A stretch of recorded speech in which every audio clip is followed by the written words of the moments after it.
Relentless, because that's what you had to be. Because I'm talking thousands of hours of retraining your brain to relearn everything, how to talk, how to write, how to read, everything.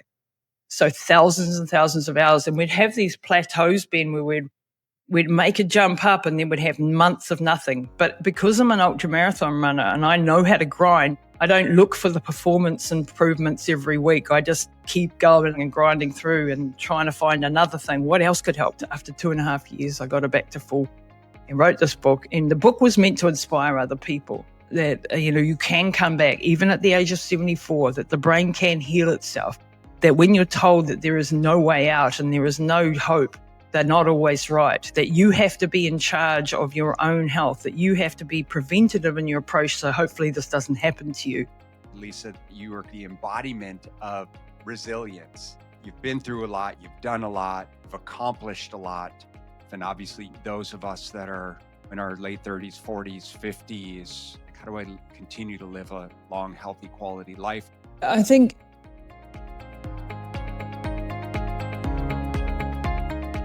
what does it take to build true resilience? To face impossible odds, whether that's crossing the Libyan Desert with barely enough water, running 140 ultramarathons across the toughest terrain on Earth, or fighting for your mother's life when doctors had written her off. Today on the Smart Nutrition Made Simple show, I'm joined by Lisa Tamati, an internationally recognized expert in longevity and health optimization, a former ultra-endurance athlete, best-selling author, and co-founder of the biotech company Aevom Labs. Lisa has spent more than 25 years competing in some of the world's hardest races, and she's taken that same grit into her mission to help others reclaim their health and extend their vitality. She's the host of the globally top-ranked Pushing the Limits podcast, where she explores cutting-edge science with world-renowned experts, yours truly included.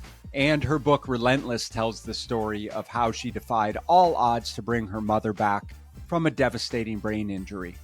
In this conversation, Lisa and I dive into what resilience really means, whether it's built or born, how to shape our health and longevity, and why a personalized, preventative approach to wellness is the key to thriving into our 40s, 50s, and well beyond. This is an episode packed with inspiration, hard-won lessons, and practical insights you can put into play immediately. So buckle up and let's jump in with my friend Lisa Tamati. Lisa Tamati, welcome to the Smart Nutrition Made Simple show. It's wonderful to have you here from the other side of the world. How are you doing? Literally the other side. I can't get much further away, Ben. I'm in New Zealand, so yeah, hence the funny accent. Sorry, guys. Funny talker. I played rugby for a long time. I had a lot of Kiwi coaches and training partners. We toured New Zealand after I graduated college with the University of Arizona for a couple weeks.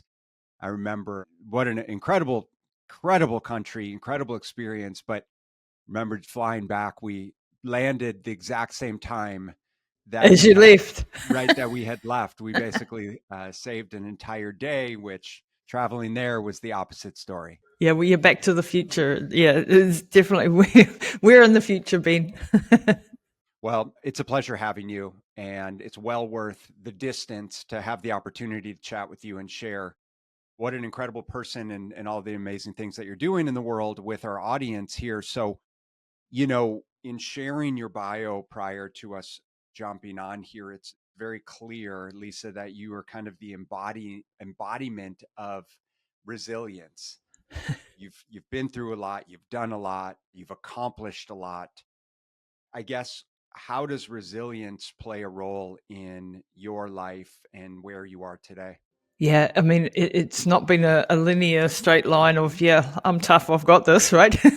But when you get knocked down in life, and you've been knocked down many times with many different, ways, and you've had to go through some pretty hard experiences, you either stay down or you get back up again. And I like to think of myself as, do you remember those little toys in the 1970s? Or you might not have been around, but the little weeble wobbles, they were called, and they always get knocked down, they'd always stand back up again. And I sort of, pop back up. I sort of feel like I'm one of those for the want of a better description, like if you're going to be in life, you sort of have to learn from the things you go through, the mistakes you make, the failures you have, as well as the successes, and then try to make yourself a better version of yourself from those, and always looking for the opportunity in hardships for learnings. I think that's something that you and I both unite on, is that when you have a big failure, a big problem, a big setback, grief, whatever it is, that you, in time, it's not always apparent in immediate aftermath or something like that, but in time that you can look back and go, wow, I learned something from it, and here's what I can help the rest of the world with from this experience. And I've very much focused my life around doing that. And I think that's really important, that then you get to share your experiences and hopefully help other people going through similar things in future, sort of thing. Do you think that this idea of resilience is something that you're born with? Do you think it's something that you develop? Do you feel like it's a skill that you train? Like, Yeah, I do think there's both sides. I think there's the nature and the nurture side of that story. I think there's genetic components to the way you're made up, right? So that you have a predisposition to acting a certain way or certain personality traits. I'm a big fan of genetics. I do genetics in my practice and can help people understand themselves better, and then how to use that information both from a personality perspective, also a lifestyle, food, exercise perspective as they move forward. But I think a large part of it is very much a learned process as well. So, many people can take experiences and you can either become a victim of those, or you can try to turn those around and make it. And I think that's something that you can learn. There's definitely a learnable factor there.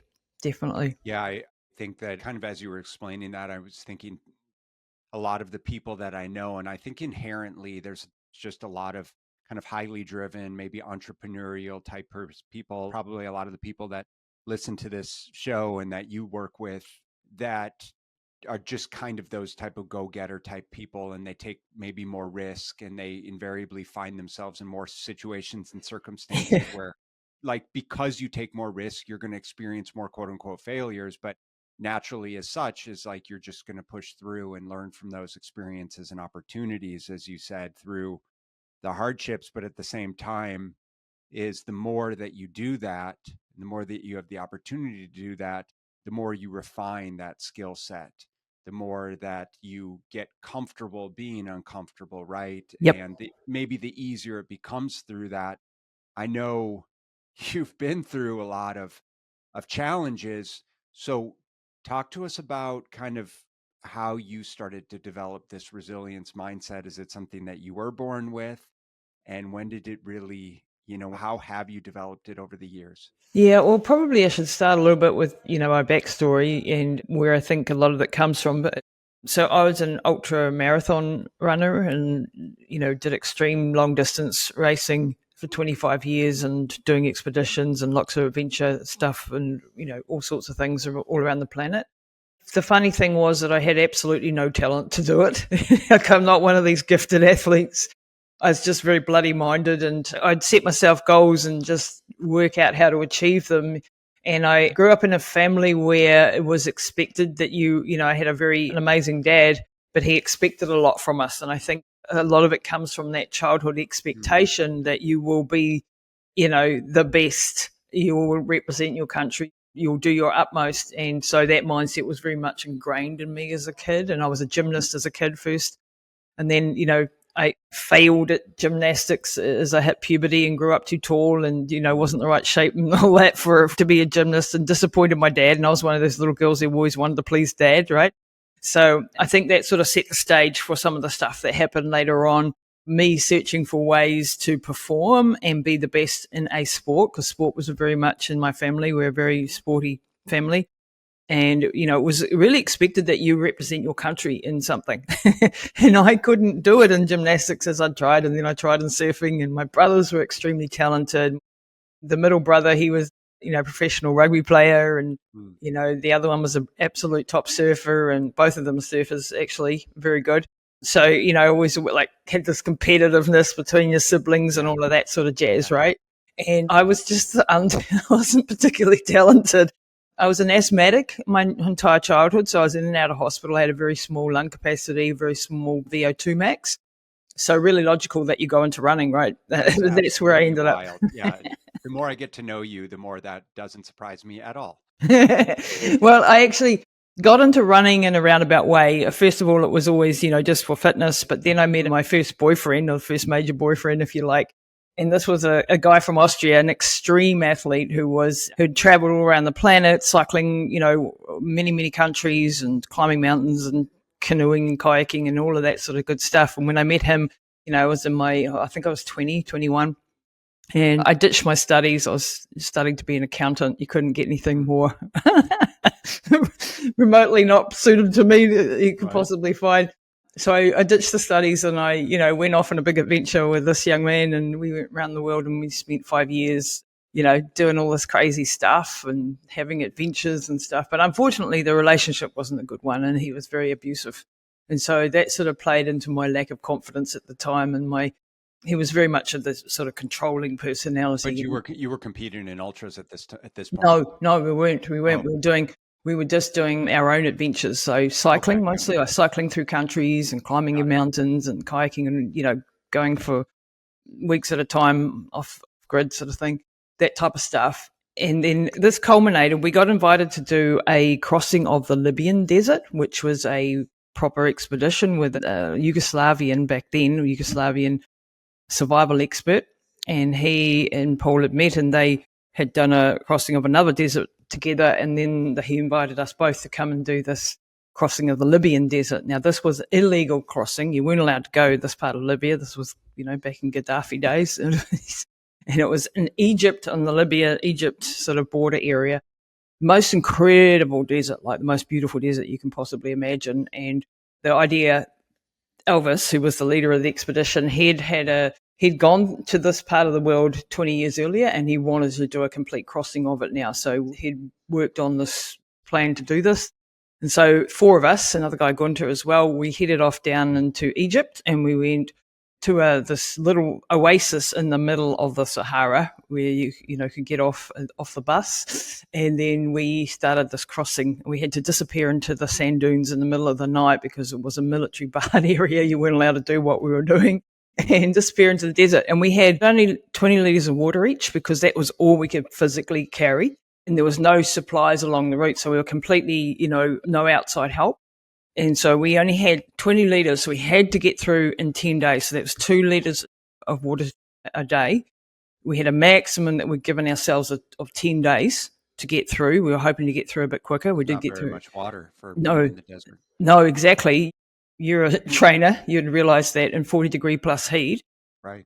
And trekking 45 kilometers a day with 35 kilo backpacks. Wow. And I was only 59 kilos or so at the time. So that was 2/3 of my body weight that I had to carry, right? So I was smaller than the guys. And 2 litre water a day, that was going to be hard, right? It was going to be on the limit.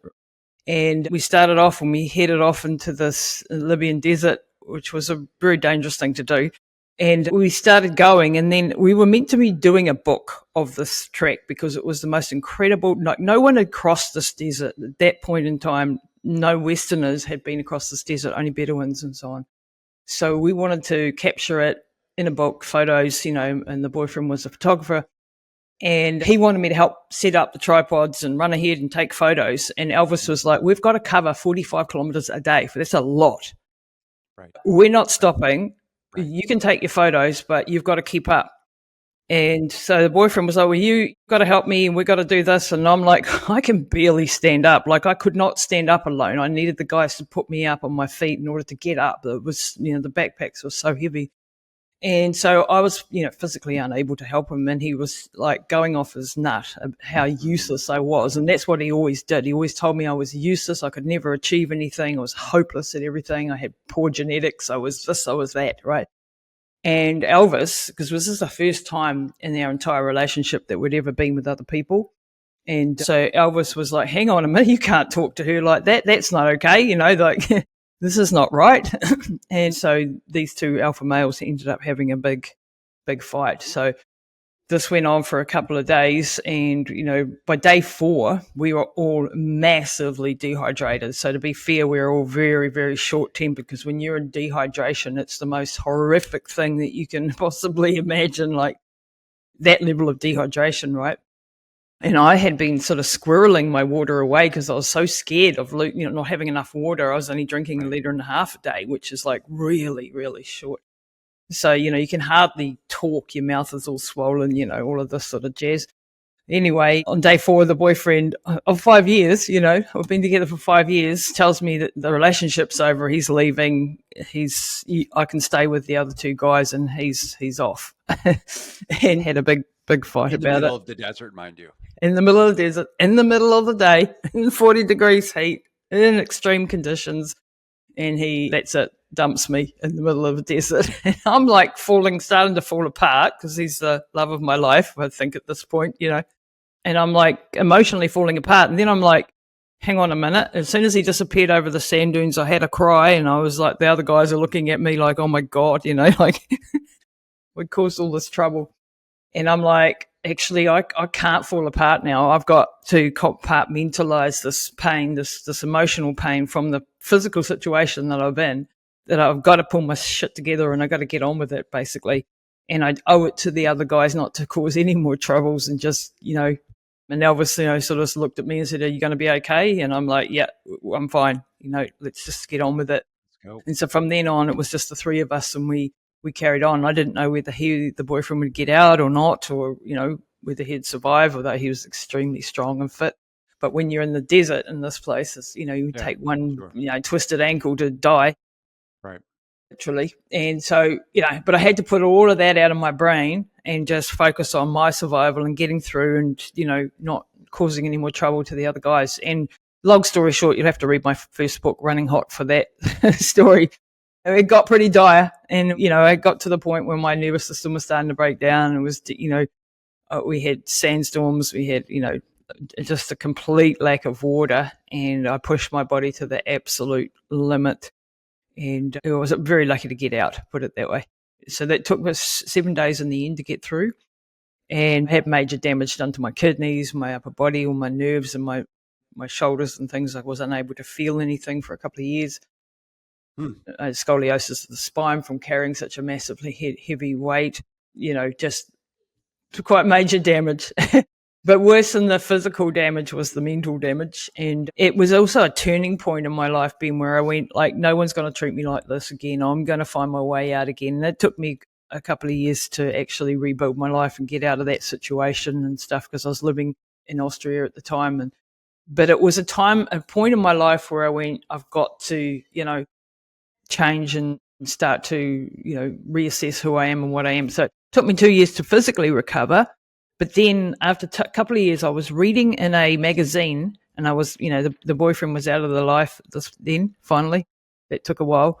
But I was starting to recover, and I was reading about this race, and I wanted to have more adventures, right? I wanted more adventures, but I just wanted them in a bit more of a good environment, not such a negative environment. And so I read about a race called the Marathon des Sables in Morocco, which was at the time touted as the toughest race on earth. And it was 240 Ks, so similar distance, right? You only had to carry about 9 or 10 kilos on your back, or your supplies, but you got given water. You had 9 liters of water. You had doctors, you had helicopters, you had journalists, you had, 700 runners. And I'm like, toughest race on earth? I reckon I can do this. And I hadn't run a marathon at that point. I hadn't been into long distance running or anything per se. I'd done it for training, but not, nothing wild.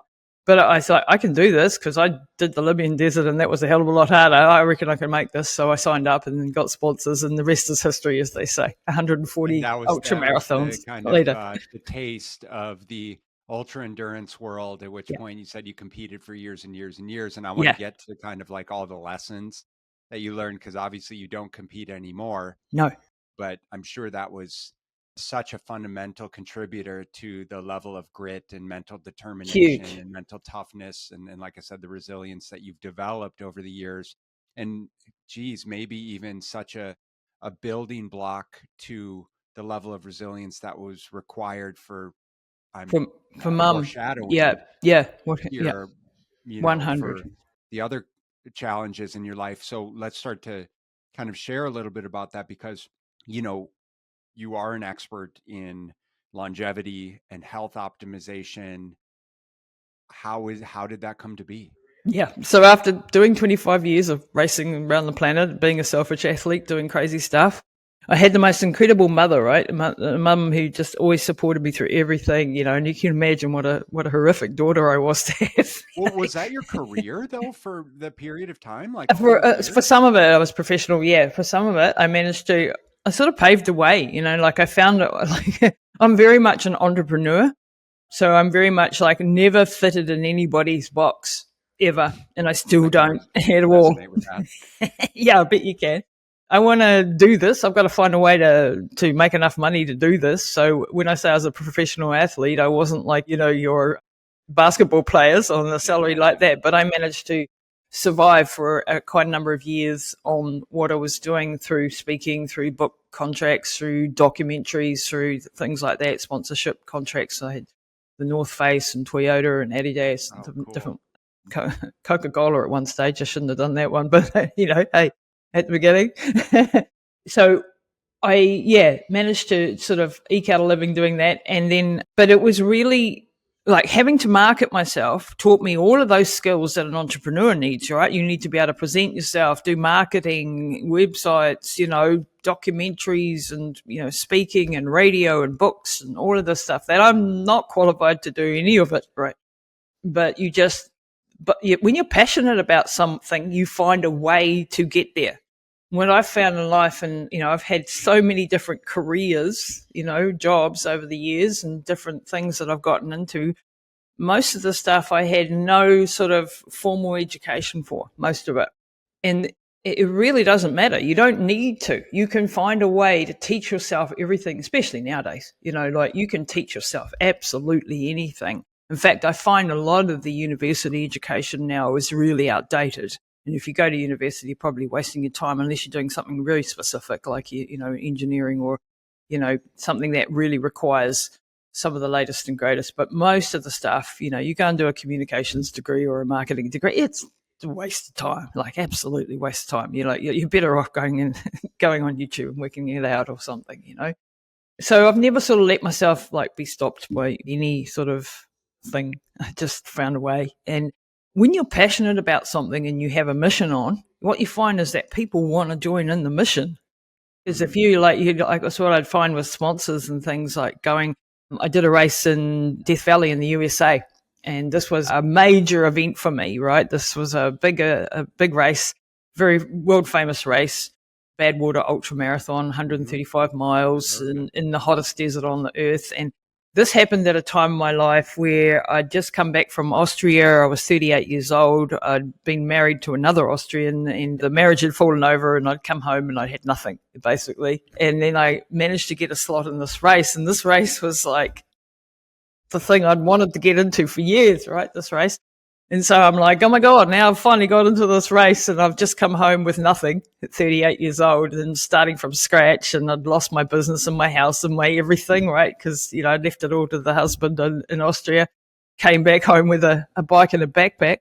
And so I'm like, well, how do I get there and what do I need to do? And so I managed to, put a team together, get a marketing program going, raised a lot of money to get over to Death Valley to take a team over and do this incredible race. And one of the reasons I wanted to run Death Valley, apart from it's sort of the unofficial world champs of our sport, is the boyfriend way back then, he had cycled through Death Valley, and he was always skiting back in the day about how he'd cycled through Death Valley in the middle of summer and how hardcore that was.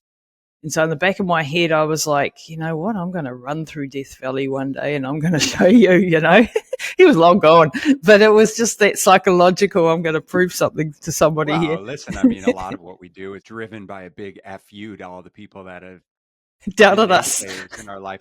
I don't hate to say it, but it's a fact. Yeah, it's a great motivation. And so you obviously, and you mentioned how you were kind of developing those entrepreneurial skills as you were competing in ultras and figuring out how to promote yourself. And obviously you've been able to leverage that into the health and and fitness and business world. So post career in, competition, how did that come about? Well, how this came about was that a decade ago, my mum, as I was saying before, she was like the rock of my world. And all of a sudden we got that terrible phone call that you dread, that mum's collapsed on the bathroom floor, get up to the hospital now. She was 74 years old, get up there. The ambulance driver had thought she'd had an aneurysm or a stroke and she was in, trouble. The doctor, unfortunately, decided, no, she's got a migraine. I'll just leave her with some painkillers, right?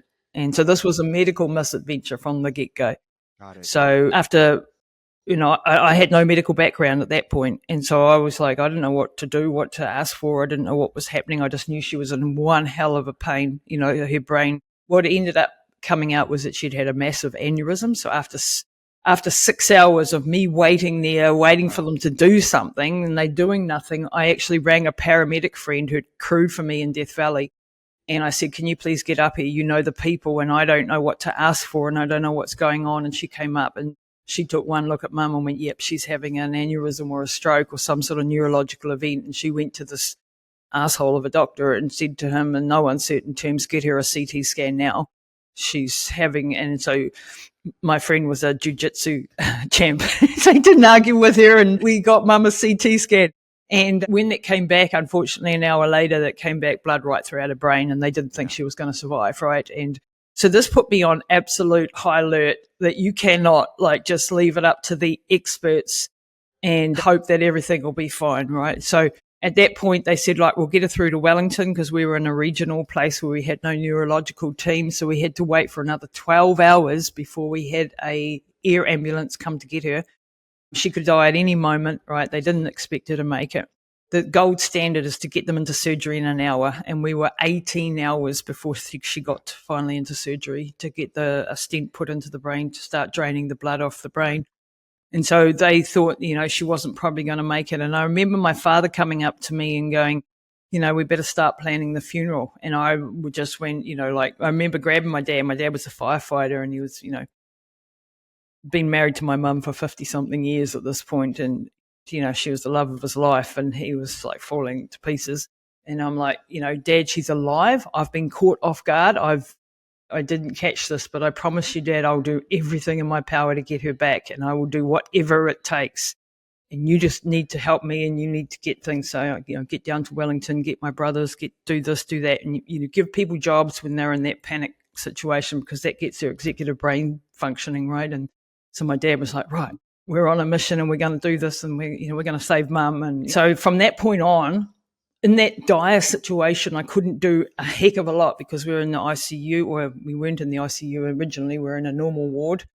And then eventually after 3 days of her, she finally went into a coma. Because what happens when you have a brain injury like this, where the blood mixes with the brain matter, is you have an inflammatory response, right? That gets worse and worse and worse over the coming days. So the initial injury is not the extent. So you don't, when I see rugby players getting an HIA assessment, which is a head injury assessment on the side of the paddock, and then they're sent back onto the field, I just absolutely, it just makes me cringe because I know that you don't see the effects of that brain injury for days and weeks in some cases. The inflammation the inflammation there, immune activation that kills off more and more neurons. So my mum was actually more coherent at the beginning, then she was slowly losing more and more of her brain as the days went on, and then she fell into a coma. And the surgeons did an amazing job. They put a coil in and they managed to stop the bleed, but they caused a stroke, so they caused her to be paralyzed on the right side. So she started to lose more and more of her brain, and she was in ICU fighting for her life. And in this time, I'm studying everything I freaking can because I'm like, I'm not going to be caught short again, right? I'm going to pick things up that they might miss, and I'm with her all day, every day. Doctors are coming and going and they're in rush, they've got 100 patients. I'm going to make sure that I do everything to be hyper vigilant. And that sort of mindset just carried on and on and on, basically. And I did catch things that they didn't catch, and I did start to see things in her. After 3 weeks, she started to stabilize. She'd survived the worst of it. And then they said, look, she's going to survive, but she's got massive brain damage. She had, like a baby, no idea who she was, what she was, no completely paralyzed on the right side, unable to speak. She had a couple of single words that she'd repeat, but that was it, no idea of anything. And they said, look, she's never going to have any quality of life again. We're going to take her back through to New Plymouth, etc. But we're going to have to probably put her back into an institution, and she's never going to have any, you're just not going to have any success. And I went at this time, like, I've always been told you can't run through the Sahara, you can't run through Badwater, you can't do this stuff. And I'm like, and what if they're wrong? You know, what if they're wrong again? And I can find things. And I started to watch her very closely, and I started to see what looked to me like altitude sickness. I'd had altitude sickness because I've raced in the Himalayas, and I've done a number of events and expeditions in the Himalayas, and I know what that looks like, and I know what a lack of oxygen looks like in the body. And so I saw a lack of oxygen in her. And so I'm like, I think she's got sleep apnea. She's sleeping 18 hours a day or so, and I think she's not breathing. So we happened to have a family friend who was a sleep apnea expert. And I said to him, can you please come into the hospital? The hospital wouldn't let me do a sleep apnea assessment. They're like, why? You know, we don't need one. So I brought my friend in, and we smuggled him into the hospital at night time, and we did a sleep apnea assessment on her. And we hooked her up to the machines, and it came back that she was severe sleep apnea, that she had 70% oxygen levels, which is deadly, that she was chain state breathing, that she was on the way out, basically. Yeah. And so this was my first win, because then we knew that she had sleep apnea, and that was partly contributing to her lack of brain function, because she was knocking off the brain cells that she had. We're not getting oxygen. So this was my very first win. And then I started to think, what else can oxygen do? And I came across something called hyperbaric oxygen therapy, which is used in the dive industry, you know, for the bends, when the divers get the bends, but it's also used to rehabilitate people from brain injury. It's also used in adjunct in cancer therapy. It's used for longevity. It's used for a whole lot of things. Sure. And at that time, I read a book by Dr. Paul Hart, who's written a book, The Oxygen Revolution. And I'm like, oh my God, this is the thing I need to help my mum. And I'm searching all around the place, trying to, you know, how the hell do I get her hyperbaric oxygen therapy when you live in a regional town at the end of the planet? And I found a dive company, of all things, that had one of these chambers, a commercial dive company, so not a clinic. But I found this place, and I went to them and I said, hey, here's my research and here's my situation. Would you let me use your chamber? And these incredible people said, yes, you sign a legal waiver, go into the lawyers, sign it all up. When she gets out of hospital, we'll, you know, let her come in. So I had a hell of a battle. Mum was in hospital for 3 months. They were paying lip service to doing rehab, but it was a complete and utter waste of time. Right. And then they wanted to put her into institution. Now, what I want people to understand from this is that, at least in New Zealand, if you stay in this budget, in other words, if you are sent home, you're still in their budget. They have to still care for you. If you get put into another institution, then you're out of their budget. So they want you in another institution, right? So that's the setup. Right. So they tried to force me and my dad and everyone else to put her into an institution. And I was really fighting to take her home, because my belief was that my mother needs her family around her, needs to be supported, and she will start to recognize things if she's in her own environment. She will know on some level that we love her and that we want her to fight. If I put her in an institution, she's not going to make it, right? And they're like, she doesn't even know what's going on. Just stick her away, you know? Mm-hmm. And I'm like, no, that's not happening on my watch. And they said, well, she's 2-person, round the clock, 24/7 care. You're never going to cope. And I brought in my books that I'd written by this stage, and I threw them at the social worker, and I said, this is who I am, and I'm not giving up on my mother, and you better get used to it. And he went behind my back and tried to get my father to sign the papers, and my father was devastated, and, you know, and I went up and I said, I'm the spokesperson for the family. You know that. You talk to me. And I signed the papers, and not my father, you know, who's elderly and who's, you know, fragile. And I had to take my big brother with me, who looks a bit like The Rock, and then we started to get the results that I needed to take her home, right? I managed to take her, she was stable enough, took her out of the hospital. She was extremely weak, unable to move, all that sort of stuff. I took her straight, I didn't even go home. I went straight to this factory, and we started treatment straight away. And we had to work out a way to put her in, because we had to put her on a forklift and stick her into this big, like LPG-looking chamber. It's incredibly cumbersome getting her in and out. And we did this, and we did 33 sessions at this incredible place, and she started to respond. Now, she didn't just get up and start walking, but she started to have a few words. She started to move her right side, so she wasn't completely paralyzed. She started to have a flicker of intelligence. And I'm like, oh my God, this is actually working. And so then I lost access to the chamber because they had to take it off on a contract. And so then I had to another obstacle. What do I do now? So then I researched and I bought a hyperbaric chamber, mortgaged my house and put it in my house, and worked out how the hell do I have to get her in now, because that's a really difficult thing with a much smaller unit. That's one of those mild hyperbaric chambers that you can imagine trying to put a paralyzed person into one of these, right? Yeah. It was fun. But my family and I, we found a way, we did it, we got her in there, and then we started to do session after session after session. And then I studied functional neurology. I studied the keto diet. I studied how to rehabilitate the brain, the vestibular system. I just studied, and I stayed one step ahead of her in her recovery. And I just went deep as I possibly could. I put a whole lot of doctors on her team of people that I got help from, mostly in the States, by the way, not in New Zealand. And I started to just stay one step ahead of her in her recovery. It took me 12 months for her to get her upright and standing. It took me another few months to get her taking her very first steps. It took me 2.5 years to get her back to full health, full power of attorney, full driver's license, full capacity, full going to the gym, having a good time again, being back into life again. Absolutely incredible journey. So I actually wrote a book about those. So for anyone watching on the video, that's my mum there. It's called Relentless. Relentless, because that's what you had to be. Because I'm talking thousands of hours of retraining your brain to, relearn everything, relearn everything, how to talk, how to write, how to read, how to, everything.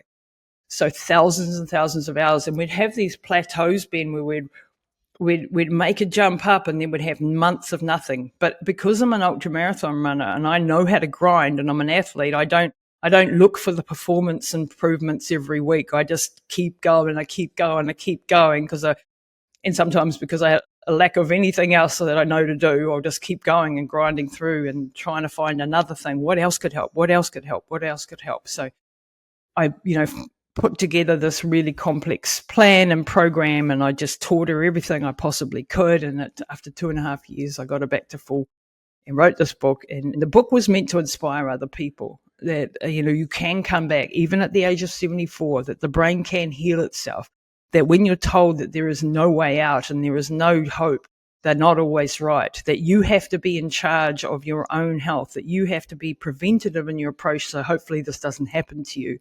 So that's how I ended up in the longevity space and the longevity world. So, yeah, and I haven't stopped since then, basically. It's just gotten deeper. I don't know that you will ever stop, and that's absolutely incredible, and I appreciate you sharing all of that. And so what were the first steps for you? Obviously, you learned, your way into the health and wellness and longevity space by trying to understand everything you possibly could to heal your mother. And I think that's a common, recurring theme in those of us that are health practitioners and wanting to help other people. As we learn through those that we love, we learn through our own battles, our own personal battles. And by virtue of developing those skills, we come to realize that we have skills that can help other people. Exactly that. And so you obviously have developed a tremendous skill set. At what point and who is it that you actually work with on a day-to-day basis now besides your mother? I work with a lot of people with brain injuries, strokes. I have a hyperbaric oxygen therapy clinic and a red light here in New Plymouth. I also work internationally online with people doing health consultancy. Unfortunately, Mum, the 4 years after that, so 4.5 years ago now, she had another what looked like a stroke, and I took her to the A&E, and what it ended up being after weeks of battle trying to get an MRI was that she had a very aggressive CNS lymphoma, so brain cancer.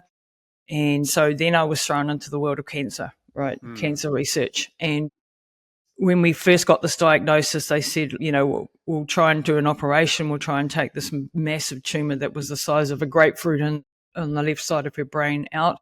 I chased around the country to get the neurosurgeon that we'd had previously, and I managed to get him, and he did the surgery, an incredible guy.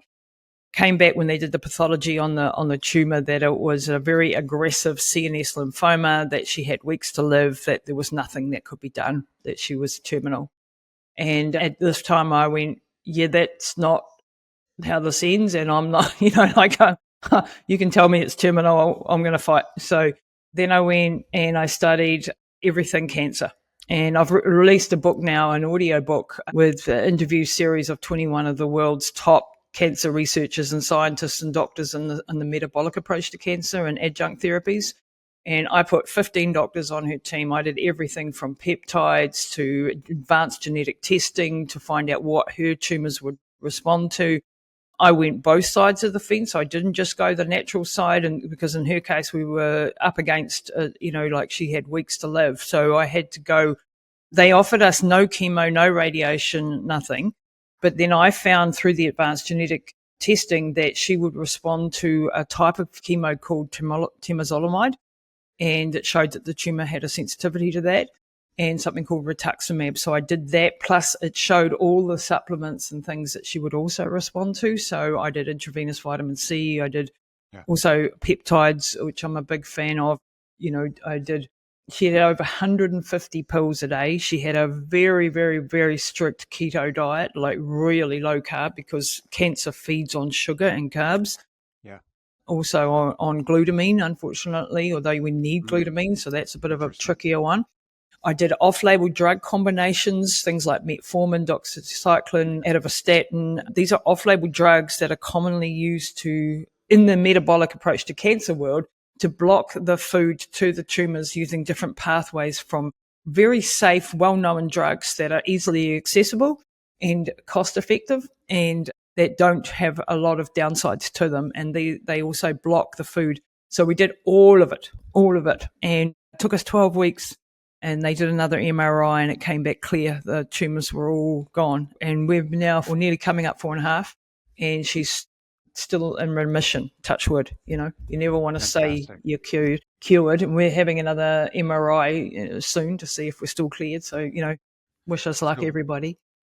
So through that process, you obviously learned how to deal with certain types of cancer and become a foremost expert in some capacity in terms of managing maybe a more holistic approach to managing forms of cancer, specifically, well, you already mentioned traumatic brain injuries like stroke and aneurysms, and then certainly certain cancers. And so I facilitate, I see myself not as a cancer expert per se, but as someone who can facilitate helping people put a program and a group of doctors together that can really help them, whether it's nutritionists, people that are experts in this space, as well as helping them understand what tests to get, what supplements could help, all of these things in conjunction with their doctor teams, so it's really, helping fantastic. And so bringing this sort of down to surface level for our listeners, because you're obviously a wealth of knowledge, you have tons of experience, as we titrate our way down to the sort of the most fundamental variables that people need to take into consideration, especially as it relates to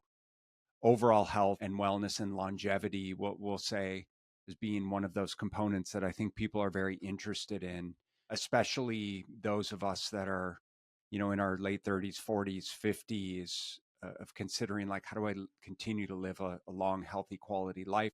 What are those fundamental factors that we talk about first before we get into perhaps the genetic testing, before we get into the peptides, and perhaps if there's anything that maybe might be a bit counterintuitive or against the grain from the common things that we talk about? Maybe not. You tell me. Yeah, I think, it's different for everybody. First of all, it really needs a personalized approach. And that's why, like working with people like you or me that understand that everybody is different, that when you listen to some random person on the internet, and they're good people and there are bad people, or not so educated people, that their advice may not be the one that's suited to you. So you have to understand. That's why I'm a big fan of doing genetics and things like that, so you understand what is right for you. But it's having the mindset first and foremost of being in a preventative mindset. Like we as humans tend to not be interested in insurance so much. We always want to wait until the disaster happens before we respond. But just like you do have insurance for your house because it would be absolutely devastating if you don't and you had a fire or something, then it's the same thing with our health.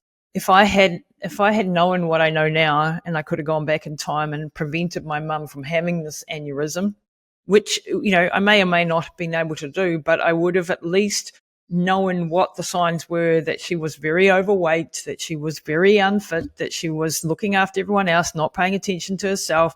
I was a selfish athlete doing my thing, expecting mum to just, be there for me. All of those things, if I could look back now and go, my God, I could have absolutely saved our whole family and her so much pain, suffering if I'd, and that's what I try to do now. I try to look around the corner and see what could be possibly coming. So that means looking at things like blood work, right? Regular blood work, basic blood work. You can tell so much from blood work. I'm actually working on an immune age calculator at the moment, Ben, which is not released yet. I'm just working with developers.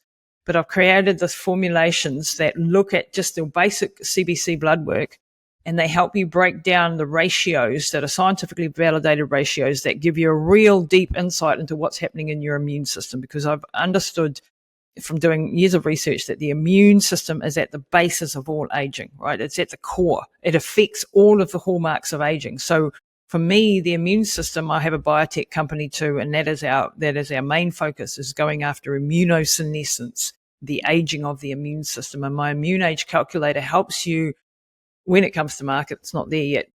It'll help you break down what it is in your immune system that's going wrong. So we have all these ratios, things like, which will make sense to you, but maybe not to listeners, like neutrophil to lymphocyte ratio and platelet to lymphocyte and monocyte to lymphocyte and PIV and SII. And then I've created my own algorithm for an index that breaks down that immune system to give you a bit of a number that will sort of show you, are you aging well in your immune system or are you aging poorly? So I'm 57 years old. My immune age is around 42. That's pretty good, needs more improvement, and I'm working on always improving, but that sort of gives you an indication that my systemic inflammatory markers are very low. My lymphocyte count's very good. My neutrophils could do with some work still, so it breaks it all down into these components of what you can actually focus on. So I'm really excited for that immune age calculator to come to market, because I think for practitioners and for people just wanting to understand their own immune system, this is going to be very powerful. So I think the immune system is a good place for people to start, because your immune system and your gut health are very closely related. Like your immune system, 70 to 80% of your immune system sits in and around your gut. So if you have poor gut health, you're going to have poor immune health, and you're going to have poor neurological health and cardiovascular health. So they're all very interconnected. So it's a really good place to start, especially once you get over 40, to start looking at your immune system and how you can improve it. I love that you shared that, because I don't think it's something that gets talked about enough, the value of gut health. And this is, I think our listeners know, and if they don't, I mean, this is what got me into the space, is just the poor gut health that I was experiencing as a young man, and what forced me to kind of start to figure out, like, okay, this is the round after round of antibiotics, the leaky gut, the food sensitivities that I developed, how it was wreaking havoc throughout my body, and ultimately how all of these body systems work together, right? And so when someone is listening to this, and we mention the immune system, and we know like the gut is the second brain, and you said 70 to 80% of your immune system is housed in your gut, like what does that mean for someone listening, and how do we think about taking care of the immune system, and what do we need to do to kind of honor the integrity of the immune system in our day-to-day function? First of all, acknowledging that it's pretty hard. Like in our environment, there's a hell of a lot of toxins that we're exposed to on the daily. So they, by some reckonings, it's like 500 chemicals per day that the average human on Earth is now exposed to on the daily, which our grandparents and great-grandparents weren't. So we're already on the back foot from that perspective. Then we also have absolutely crap food systems, the way our, big food is produced. I don't know what, I know the States is pretty bad, and New Zealand has got its issues as well. Things like glyphosate that destroy your microbiome, which really affect, which is unfortunately in our food chain, very hard to avoid. If we're on the back foot with those couple of things, then you add onto it we have a thymus gland. A thymus gland is where your T cells, which are part of your immune system, sort of go to university to learn to be good T cells, if you like. They're putting it in a simplified form. And they learn how to become antibodies for different things that they encounter and to kill them and so on and so forth. Now, this thymus gland starts to atrophy from the age of puberty onwards. So we're at our peak immune function, so at about 13, 14 years old, and then it starts to decline. So by the time you get to my age at 57, it's a fatty little nub in the middle of your chest doing bugger all. And this is why older people don't respond well to things like vaccines, because their antibody responses don't work like they used to when they were younger, apart from the whole other stuff that's in those things. But it's more we don't respond well because we're not able to make those, and we get more memory T cells and more memory cells and less of the naive, which are the ones that can become anything. So we end up with imbalance in our immune system. So we need to tackle that. And then we also need to look at the gut from a perspective. Things like glyphosate destroy your microbiome on the gut. I'm a big fan of doing microbiome testing, which is unfortunately a little bit expensive. And some people, you can't do that. But if you have the chance to do microbiome assessments, then you're going to see things like, have you got leaky gut? Are the tight junctions starting to pull apart in your gut and letting through the pathogens and the food particles that are not broken down, which causes massive inflammation if you have that? That's a really big piece of the puzzle, leaky gut. Do you have a good microbiome? Have you got a lot of the good lacto and bacillus and bifidobacterium and, the thousands of species that we have in a good microbiome? Are they in there? Do you have overgrowths of certain bad pathogenic bacteria that are okay in small amounts but not okay in large amounts? Do you have something like SIBO, small intestinal bacterial overgrowth, where the bacteria starts to grow in the wrong part of the digestive system? We should have, and mostly our microbiome, our good bacteria and bad bacteria both reside in the lower part of the colon. And sometimes they come up into the small intestine, and that's where they can cause a lot of distension and bloating and gastritis and, gastro reflux and all of these problems.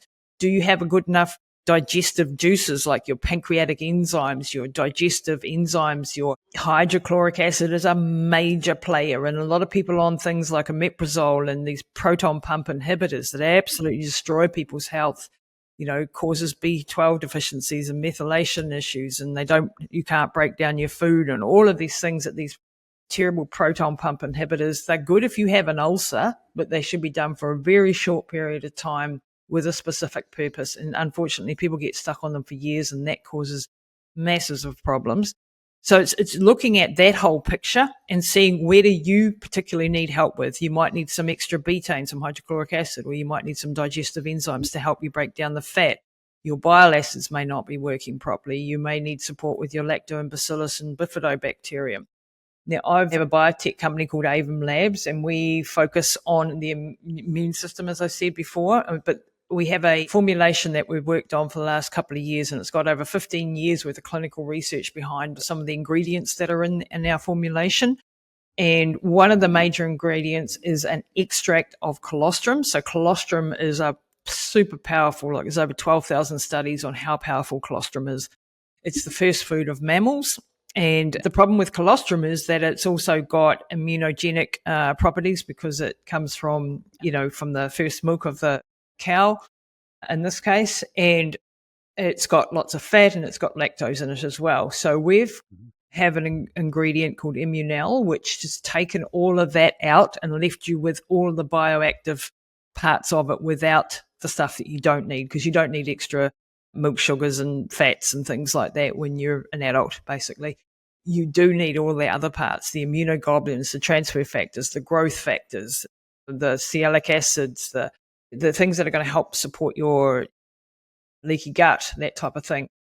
Then we have another part of the ingredient stack that's called immune defense protein. And this actually comes from the bioactive whey proteins from the cow. So not the colostrum, which is the first milk, but the whey fraction.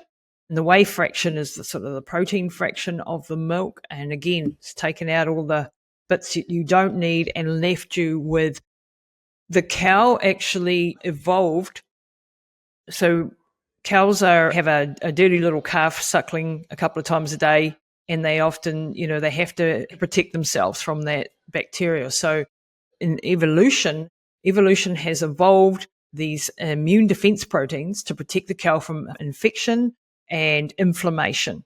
And so we take those bioactive proteins and they do the same things in us, and we have clinical studies to show all of that sort of stuff.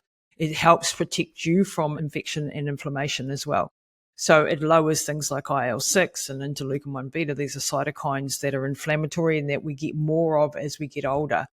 And so we've combined these two ingredients together, and then we have two other herbal ingredients, canosic acid and kawakawa. And kawakawa is a native to New Zealand, and it's been used by my people, the Māori people, for centuries. It's a very powerful gut herb, but it also upregulates something called the NRF2 pathway, which is an endogenous antioxidant upregulating pathway. And this helps you make more of your own antioxidant protection, right? So more glutathione, more in that sort of line. It also downregulates COX-2, which is the pain pathway. So instead of having to have painkillers, it's not as powerful as blocking all of the COX-2, which also has downsides. So when you take a painkiller, you block that, more or less completely for a short period of time, but it has a lot of downsides. Whereas the kawakawa has positive sides, plus it downregulates this pain, the COX-2. So it's a COX-2 inhibitor. Completely blocking the pathway. Without completely blocking. So it's not going to stop a massive pain. You're still going to need a major painkiller if you've broken your leg or something. But it will help that systemic pain that we get as we get older, where everything just aches and hurts. And, Yeah, but it's not blocking the healing response, which exactly. a lot of the over-the-counter NSAIDs and things are doing, which most people don't realize. It's like, sure, you're not in as much pain, but you're also negating the healing, your body's natural healing process. So exactly. So that does that. And then it also, we have another one called carnosic acid in it, which is from the rosemary plant. And this is also has a little bit of overlap with the kawakawa. It has the NRF2, but it lowers something called CXCL9, which is a chemokine. Not many people know about this, but the Stanford University and the Buck Institute have done a 1,000-person study over 15 years, the biggest human longitudinal immunology study. And we've followed the study very closely. And one of the main chemokines that they came up with that shows aging, adds to your aging load, if you like, is the CXCL9. And one of the only supplements that we could find that would help lower the CXCL9, which increases your cardiovascular risk as well as your immune system, is carnosic acid. That lowers it. So that's what we want. So we've added the carnosic acid, and it also helps with the NRF2 pathway, also lowers the NF-kappa B, TNF alpha, interleukin-1 beta, interleukin-6, and so on. Who would this product be right for? It's pretty much for everyone. We don't give it to children. We're working on a formulation that doesn't have the herbal component so that we can also give it to young children, or pregnant women. Those are the two that we don't recommend it for. But for everyone else who's especially older adults that are immune compromised, anybody going through cancer, because it increases natural killer cell activation, which is your immune's ability to locate cancer cells and kill them, or virus, all of those pathogens. So basically everyone except children and pregnant ladies would benefit from this. It helps with leaky gut. So anyone who's having any gut issues, it supports lactobacillus and bifidobacterium, but it's an antimicrobial, but it's a selective antimicrobial. So it doesn't wipe out the good stuff, only wipes out the bad stuff. And if you think about how it evolved through cows, so without going too much into the science, it's called Cell Restore. And we have distributors in the States that we're getting their first shipment this week. So I'll hook you up. I'll do my best to see if we can't link that up. Yeah, appreciate that. We'll have, your website on there. Yeah. So it's on the right direction. Rejuvenate Pro in New Zealand and Cell Restore in the States. We ran into a trademark issue in the States. We had to change the name. But yeah, so and the company is Avum Labs, AEVUM. Got it. I've got it here. We'll have that link down. Appreciate it. Show notes as well. Now, I want to respect your time. Are you good for another 5 or 10 minutes? Yeah, and then I'll have to pick Mum up. She's sitting under the PEMF mat as we speak, so I better go and take her for a coffee soon. Okay, give me 5 minutes, because I just want to understand and help our audience understand where because you've mentioned genetic testing multiple times, and where and when is genetic testing relevant? Who would you recommend that for? And how would you recommend, what are kind of best practices around that? Oh, yeah, I'm qualified in genetics. And the thing is, everybody should have a genetic test done if they can afford to do so, right? because it is the most valuable test that you can do, because it's the only test, Ben, that doesn't degrade over time. Okay. So every other test that we do, which are very powerful, important tests, blood testing, functional medicine, microbiome, all of these things, but they are a snapshot in time, right? So they degrade the further away you get from the test. So, having done a microbiome 2 years ago is really not going to tell me what's going on in your gut today, right? So you need another one. Genetic testing is a one and done sort of thing, although you can get different companies offer different genes. So, there's that. But the main ones are covered, and we all use different companies. And in the States, it'll be different companies to here. I use a number of different companies. I use one in Canada, actually, MyDNA. They're really good. Sorry, the DNA company in New Zealand, I could use MyDNA. What are the biggest takeaways that we can glean and that are immediately actionable from a genetic test? You can break it down into systems again, Ben. So you can look at things like your hormonal pathways, very powerful for anybody going through any hormonal issues. So you can see what you do with your hormones from a genetic perspective. You can look at your detox pathways. You can look at your cardiovascular risk factor pathways. Do you deal with cholesterol very well? Do you have, like I have a gene called the 9p21 gene where I have a terrible variant. And when I looked to this gene, just one gene, I was like, that's the end of my ultramarathon running career right there. Because I have a very high risk. I have the worst variant of this gene. And that makes the inflammatory process on the linings of my blood vessels they get inflamed very, very easily. And so I'm much more prone to stroke and risk and aneurysm. And that's been right through my family. Obviously, my mother, my father, my aunties and my grandfathers all, had aneurysms. So that factor alone has prepared me. So I take a lot of fish oils, a lot of plasmalogens, a lot of things that are going to keep that. Help with vascular health. Vascular health, nitric oxide. Yeah, because of that. One of the things I think about right away is, like, as an example, would be like the ApoE4 gene, and people who just generally are not doing well with saturated fat. So someone who's considering like a ketogenic diet, exactly, I had it and exactly. has the ApoE4 gene. It's like, no, dude, that's definitely not something that you want to do. Exactly. I had a client last week, a lady, 49-year-old, going through menopause, absolutely motivated, amazing lady, training her butt off, one meal a day, animal fats, saturated fats, and I'm looking at her diet and her ApoE4 gene and going, that's an absolute disaster for you, So she's like, well, yeah. So like, I've managed to guide her into the right diet and the right lifestyle. So therein lies the power. Here's another example for you. So yeah, that ApoE4, like my husband's got one of these, and so he's got a 3/4, so not the worst variant, but that's a 3x higher risk of Alzheimer's, a 3x risk of cardiovascular disease. He doesn't take the transport out of the fat out of the cells that well, especially the cholesterols and the bad. So we have to up the fiber content, we up the vegetable content. We know we have to keep an eye on all of those sort of things. I'm very proactive with, fish oils and plasmalogens, the things that are going to be proactively good for his brain. Another example is your immune system or your digestive system. All of these are shown in the genetic reports. They give you an indication. Exercise is another really important one. So when I did mine, I found that I'm suited from a genetic perspective to doing high intensity, short, sharp training sessions, sort of CrossFit style stuff. Not too heavy weights. My joints are not made for heavy. I'm not meant to be a power lifter. I'm not meant to be a long distance runner. I've got all these inflammatory markers. I've got an inability to recover that well from exercise. So I've got to do a lot. And I have from a personality perspective, a high stress, personality. So I chase dopamine a lot. Have a lack of, lack of dopamine. Anyone surprised? Told you that. So that means I have an addictive personality. So whatever I do like to the extreme, right? Luckily, it's been running and working, but not too much of the bad things. But I could easily go there if I wanted to.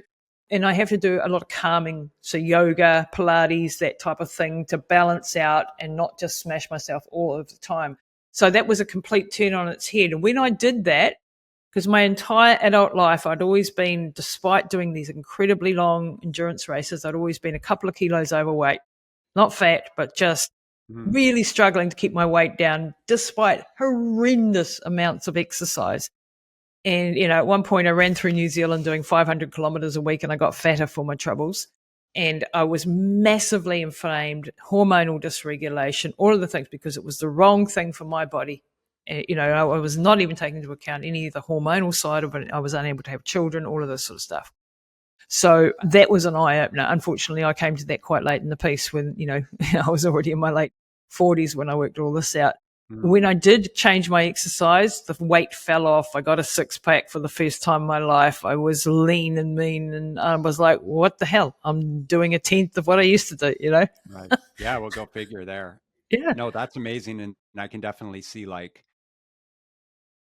can see the rationale around genetic testing and really the biochemical individuality here, and how it flies in the face of the conventional wisdom around a lot of the things that we talk about in nutrition and fitness, and these very linear methodologies of calories in and calories out, and conventional strength training or high intensity interval training or long distance running. And it very much, speaks to the necessity to consider, right, those individual differences and how it might apply, especially when we're talking, and you and I both have, I'm sure, plenty of clients who aren't responding through traditional methodologies, in which case this could certainly be a circumstance where it's like, okay, what genetically could be going on that could be hindering this process? Huge. Like, it was a breakthrough for me personally, and for, my husband's another example. I used to make him get up and do 5 a.m. CrossFit workouts, and he just got fatter because that was the time when his testosterone was replacing itself. So I was smashing his testosterone levels.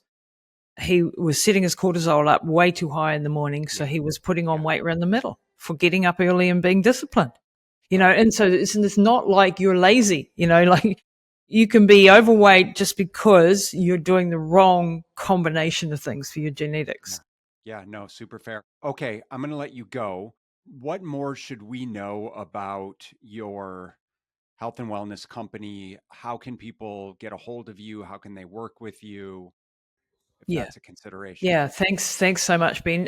So lisatamati.com, Tamati is my main website, and my podcast that Ben was on also this week, Pushing the Limits. So make sure you check out Ben's episode on there. And so Pushing the Limits, and on YouTube, I have do a lot of extra content over on YouTube as well. So just search at Lisa Tamati on YouTube. And I do work with people one-on-one.